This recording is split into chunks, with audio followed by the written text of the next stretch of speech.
thinks she also wants to be a part of his performance. But they soon learn of each other's true identity, so she tries to kill him, but he dodges all of her attacks. She starts crying, telling him she's been living a miserable life after he left her, so the ladies think he's a terrible person for abandoning her. Hey anime lovers, welcome back to Anime Snap Recap, where every epic story gets snappy and exciting, jaw-dropping anime moments and goosebump-worthy scenes. So buckle up and hit that like button if you're ready to relive the hype, and don't forget to subscribe for your weekly dose, which drops every 2 days of anime recap bombs. Let's snap into it. Falling into debt, he's dismissed by the elders and forced to earn a living in the human world. The story starts by explaining the ongoing war between the light and dark continents that's lasted for hundreds of years. Humans from the light continent launched endless crusades to wipe out the dark clan, but couldn't breach the halls guarded by the 7 demon kings.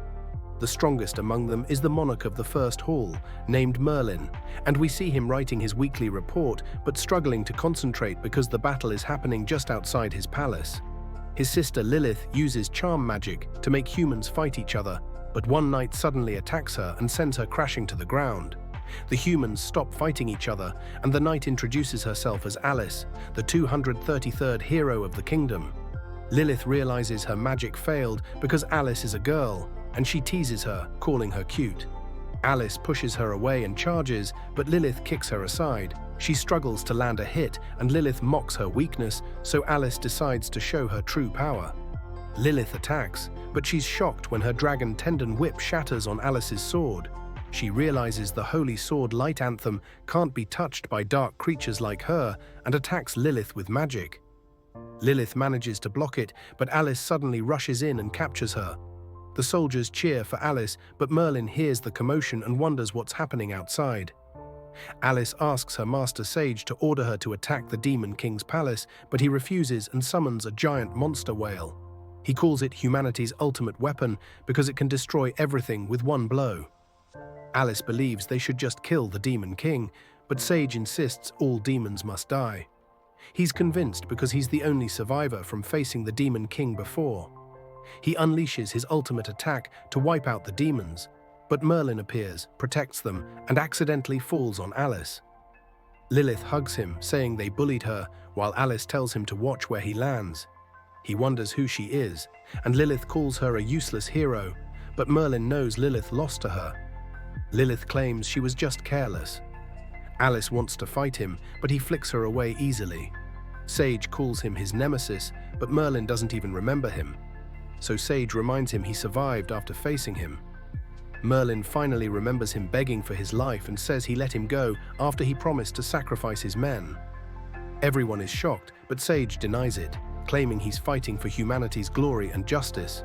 He draws magical energy from all his soldiers and fires a massive energy beam, but Merlin slashes his monster down instantly. Sage begs for forgiveness and blames Alice for the attack. Suddenly, a bell rings, freaking Merlin out as he realizes the weekly meeting has started. He dashes toward his palace, but Alice stops him. He mentions that even though she's too weak, he'll still use his dark blade vortex out of respect for her coming to fight. He unleashes a destructive sword attack, and Alice tries to block with her barrier but gets overwhelmed, and the ground splits apart. At the meeting, they're all disappointed in Merlin because he has the worst performance among the Demon Kings. He claims he defeated the most crusades and killed millions of humans, but they complain he's not making any money. They reveal his battles caused massive damage to the Land of Darkness, pushing his debt to 66 trillion yen, and demand immediate payment. Merlin tries to sneak away, but Lilith thinks he's playing hide and seek. He tells her the demon realm is too small for him, so he's leaving to explore the outside world, thinking his absence will make everyone appreciate him. She wonders if he was fired, but he says it was his decision and that the elders begged him to stay. He claims a curse shrinks his heart unless he fights strong opponents, so he must find them in the Kingdom of Light. Lilith doubts he'll survive since all he knows is how to be a demon king. She wants to join him, but he reminds her he must pay 66 trillion in damages if he stays, so she quickly wishes him luck. As he leaves, she thinks even though he's the strongest demon king, he's a fool who will come back crying after failing, but hopes he'll grow as a person. Meanwhile, Alice thinks she only survived thanks to her mithril armor and light anthem. She notices Lilith approaching, so she pretends to be dead. Lilith thinks it's a miracle her body is intact, but doesn't want her beautiful face to turn to dust, so she decides to keep her as a collectible. She tries to carry her but finds her too heavy, so she plans to just take her head. Alice moves to dodge the attack, and Lilith wants a rematch, but Alice knows she's in no condition to fight. She attempts to flee, and Lilith commands her wolves to pursue her. Meanwhile, Merlin arrives at the sea that the humans crossed to enter the demon realm, and realizes he used excessive force during the blade strike earlier because it wrecked all the ships. He knows the demons are unable to swim, so he decides he must turn back. But a small boat suddenly drifts toward him, and he chooses to row himself across the sea. Meanwhile, Alice keeps running from the wolves and recalls how her master warned that she wasn't ready to fight demons. But she didn't want to end up like her master, who only stayed on the snowy mountain, so she insisted on adventuring.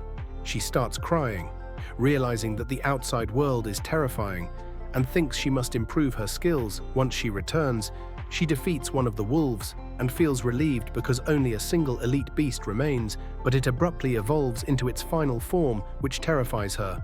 She struggles to fight back and believes she won't survive, but Merlin suddenly stops the wolf he thinks she'd make an ideal slave, so he orders the wolf named Fatty to inform Lilith that Alice belongs to him, which scares her. He says he saved her life, so she must repay him by becoming his slave. He carries her onto the boat, and she tries to resist. But she's powerless against him, and he orders her to start rowing. Alice dreams of defeating Merlin and marrying a prince. But Merlin wakes her up, commanding her to work. She thinks about avenging herself someday, and as she gets lost in thought, she starts roaring furiously. She notices him standing steady despite the strong currents, but then realizes he's using a wooden plank for support. After a while, she smells the delicious meal he's cooking and gets distracted, but he calls her a useless hero, which hurts her feelings. So she stops rowing, saying they'll just drift to their deaths. He promises a reward if she works properly, and even though she resists the food, she's unable to withstand the temptation. She apologizes to her master, saying a demon king cooking such tasty food defies nature's laws. Sharks are drawn to the smell of the food, and she begs him to stop grilling. But he ignores her, so she warns him the sea is home to even deadlier creatures.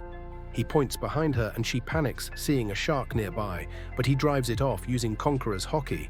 He claims he's the deadliest being in the sea, but she says she meant the sea monster, which is the true apex predator of the sea. She reveals that their army had to spread holy dragon poop on their ships to avoid its attacks, and he realizes that's why the army smells so terrible, but she notes that the holy dragon's poop is a valuable treasure since the holy dragon vanished, making its poop more valuable than gold. She assumes he's never heard of the holy dragon, but he retrieves a contract crystal used to tame demonic beasts. He opens a portal to contact Bucky, thinking he won't need to leave since he can profit by selling the poop. Alice can't believe the holy dragon became a pet, but he explains that he subdued it and made it his pet. Yet she remains shocked since the holy dragon is regarded as the mightiest being in existence. He believes Bucky will find him using the crystal and bring him back to the palace, but it accidentally slips from his hand into the sea. Merlin orders Alice to keep working, but he notices all the surrounding fish have vanished, suggesting a dangerous predator is near the sea. Monster emerges before them, and Alice begs him to fend it off. But he says he can't swim. She wonders why he acts so tough if he can't even swim, realizing she must handle it herself. She leaps to attack, but her sword can't penetrate its skin, and she loses hope. Merlin commands the monster to serve him and ferry him across the sea, but it refuses and sprays water at him, so he retaliates with his sword, killing it instantly, and Alice is stunned by his overwhelming power. They eventually reach the shore, and Merlin remarks they succeeded only thanks to his leadership. He concludes Alice is a worthless slave, lacking both strength and intellect, so he decides to abandon her, but before leaving, he demands she surrender her armor, since he wants to sell it for profit. Alice later appears in court, where she's blamed for the death of her comrades since she failed to defeat Merlin. She's stripped of her hero title and forced to pay 50 million gold after losing the priceless Myethil armor. A year later, we see Alice battling pirates, but they believe she's too weak to overcome them. She rescues the girl they captured and reassures her to stay calm, as she'll hold them off until reinforcements come. She fires ice to freeze the captain's legs, but as she tries to finish him, another pirate blocks her attack. Pushing her back, she vows they won't harm the girl while she's alive. But they laugh at her, explaining she's merely an elite tier hero, while they are holy tier, making her powerless. They prepare to kill her, but Merlin suddenly crashes onto them. He says he couldn't wait for their act to finish because his curse was about to trigger. They assume he's weak because they can't sense any magic from him. So they decide to confront him. He uses his sword to defeat them, but his attack causes a massive explosion, destroying their ship along with the reinforcement ships sent to rescue the mayor's daughter. Alice can't see his face, so she considers him a hero and starts praising him, but he leaves before she can discover his identity. Afterward, a reporter named Bella mentions that the Queen has declared Merlin a wanted criminal. She explains that no one knows his real name and that he's been given the title of Nightblade, but Alice refuses to believe it since she views him as a true hero. She gets annoyed that the TV is still playing the interview and feels happy she managed to collect 10,000 gold, though she realizes she still has a long journey ahead to clear her debt. She recalls how Merlin ruined her life and angrily hits the table, accidentally spilling water on her next mission contract. She notices that the listed criminal looks like Merlin, but doubts a demon king could be a freeloader. Realizing she's late for her carriage, she hugs her Nightblade poster, asking him to bless her and curse the demon king. Meanwhile, Merlin spots his wanted poster, but is unhappy that his bounty is just 5,000 gold. He realizes he was careless after wasting all the money earned from selling armor, but thinks everyone should be honored if he dines at their place rather than calling him a freeloader. He spots a village, but two bandits try to rob him, claiming they'll be punished if they don't bring something to their master. They demand he hand over his sword, but he warns that they'll die once he draws it. The bandits mock him, and one uses his knife to peel an apple, asking Merlin if he's scared. Merlin then uses his sword to cut him into pieces and grabs the apple, while the second bandit runs away. The bandit turns into a goblin, and Merlin realizes they used transformation magic to pose as bandits. The goblin reports to the king that a human killed his companion, but the king feels pleased. It's revealed that they disguised themselves as bandits to provoke humans into breaking the peace treaty, and the king commands an attack on a human village. Merlin sends a letter to Lilith, claiming he's living in luxury and adored by all, so he won't return to the Demon King's palace unless the old men apologize. Lilith knows he's bluffing. Merlin tries to leave a hotel without paying, but the owner recognizes him as the infamous freeloader troubling the South. The owner asks for help catching him, but Merlin escapes. He notes that he didn't mean to cause trouble, but a boy named Henry appears in front of him. Instinctively, Merlin holds his sword, and Henry assumes he's performing, promising a reward for a good show. Merlin, knowing he can't draw his sword without killing Henry and wrecking the village, tries tricking him instead.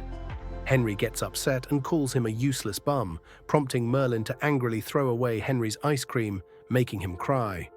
Alice arrives at the village, and adventurers tell her it's an honor to travel with a hero. She says she no longer holds the title, and they wonder why. As she's about to explain, a man shouts about a new book detailing a romance between the Demon King and the female hero. Alice becomes embarrassed, thinking it's about her adventure with Merlin. The man adds that millions of copies have been sold, causing her to fall into despair. The adventurers discuss fighting goblins, but when they mention marriage, Alice fears they'll die during the mission. A girl named Priest wishes her luck, mentioning they don't mind the cross-species romance between Alice and the Demon King. She looks at a Lonnie poster, wondering why a freeloader has such a high bounty, but believes the job will be easy. Merlin reaches a nearby inn and enjoys delicious food, but is caught sneaking out. The owner points out the restroom is the opposite way. Merlin claims he's job hunting, and the owner asks if he has any skills useful for the inn. He shows off dancing and singing, impressing everyone, so she hires him, offering a base salary of 1 gold plus 15% commission on drink sales. Merlin wonders how she offers such good pay, and she explains they have 2 shifts, a normal daytime shift and a nighttime shift catering to female customers. She tells him he must keep the environment lively. She introduces herself as Martha, and he picks Daisy as his night shift nickname. She says the cost of his meal will be deducted from his first paycheck. She then introduces her son Henry, who calls Merlin a freeloader. but she scolds Henry for being rude. She tells Henry to show Merlin the guest room. On the way, Merlin tries bribing him to keep quiet about their first meeting. He offers to teach Henry his blade strike to help him fight holy tier opponents, but Henry doesn't trust him. Henry remarks that only someone like the Nightblade could defeat a holy tier opponent. Merlin claims he's the Nightblade, but Henry doesn't believe him. Meanwhile, the adventurers struggle against the goblins since they hadn't expected to battle an entire army. They realize they have no other choice, so they attempt to escape but get captured by the goblin chancellor named Gia. Merlin begins working at the inn and focuses solely on winning over the female customers, but the male customers feel insecure because of him. Martha is happy with his performance since he boosted their sales, and she believes he must have done well in his previous jobs too. She thinks his nickname Daisy might look odd in the newspaper, but he fears it will cause even more embarrassment, so he tells her they don't need advertisements. Henry interrupts, calling him a freeloader living off women's money, and warns him to stay away from his mother. Alice can't locate her target, but hears Henry hitting a tree and realizes he's upset at a charming freeloader. She shows him the poster, and he remarks that it doesn't resemble the freeloader conning women at their tavern to boost business. She thinks he's just a workaholic, but suddenly several men approach and offer her a reward if she handles Merlin, since their women are captivated by him. Alice heads to the inn, surprised to see so many women in such a small town. She spots Merlin and realizes he's the freeloader from her poster, deciding to capture him. Remembering that he usually runs away, she tries getting closer first. She accidentally steps on stage, and he assumes she wants to join his show. But they soon realize each other's true identity. She tries attacking him, but he dodges all her moves. She starts crying, saying her life has been miserable since he left, leading the women to think he abandoned her. Afterward, Alice demands he return her treasure, but he admits he already sold it. She claims he ruined her life and threatens to arrest him if he doesn't return the armor. But he reminds her she's no match for him. She realizes she'll have to live with her 50 million gold debt, surprising him because he only owes a few thousand coins after freeloading for a year.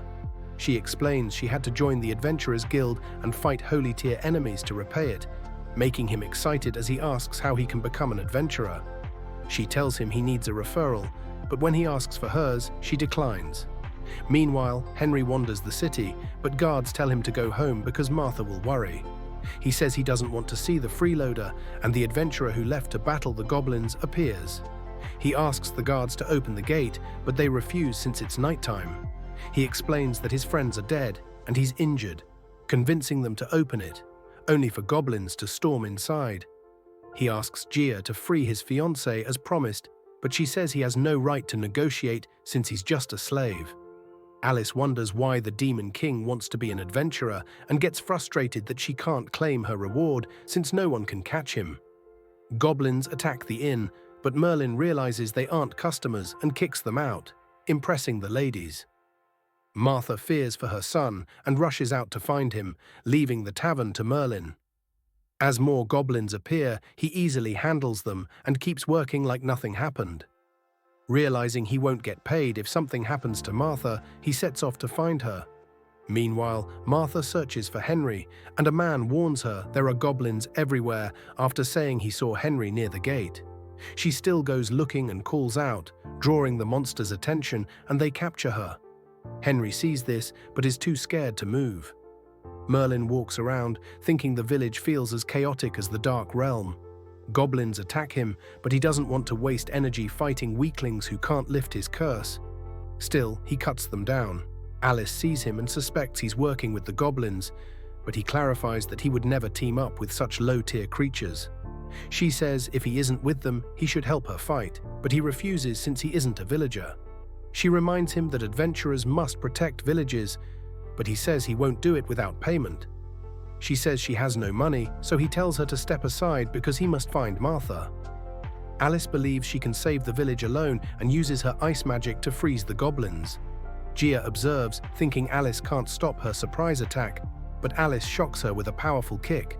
Alice tells her to leave, but Gia mentions that despite Alice being elite tier, she can't beat them all. Gia orders the goblins to capture her, but a boy collapses and informs her about Merlin. Gia uses her magic to observe how the goblins were defeated and realizes Merlin's too powerful, so she commands a retreat. The villagers search for their families, while a man named Johnson tries promoting himself as a personal guard. The villagers beg him to save their loved ones, but he says they're probably already dead and advises focusing on the future instead. Alice returns with the adventurer who opened the gate, and he informs everyone that the goblins took their loved ones to a cave. One of the soldiers recognizes him and calls him a traitor, but Alice defends him, explaining that his fiancée and comrades were captured, forcing him to side with the goblins. Johnson asks who she is, so she introduces herself as the 233rd hero, causing everyone to start talking about her. Johnson tries to turn them against her, so she kicks him aside and decides to attack the cave alone. Henry chooses to follow her, thinking the villagers are cowards, but he trips over a goblin and becomes terrified by the corpses. He runs to retrieve his father's sword, hoping to use it to save his mother.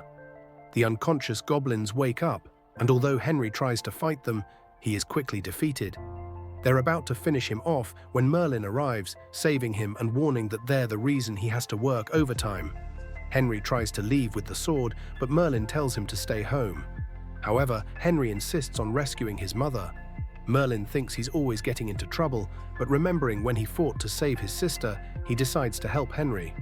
He notes that it will be his first time wielding his sword for a human, but doesn't know where the goblin cave is. He overhears a group planning a rescue and decides to tag along. He volunteers to be their leader, claiming he's a strong warrior, but they doubt him. Henry wants to support him, but not wanting to argue, Merlin appoints Johnson as leader instead. Everyone feels relieved, believing Johnson is reliable, though he's actually too scared to fight goblins. Meanwhile, Alice sneaks into the cave, distracting the goblins as Gia informs the Goblin King about the attack. The king praises her for capturing humans, but she explains she found two strong warriors and decided to lure them here for his amusement.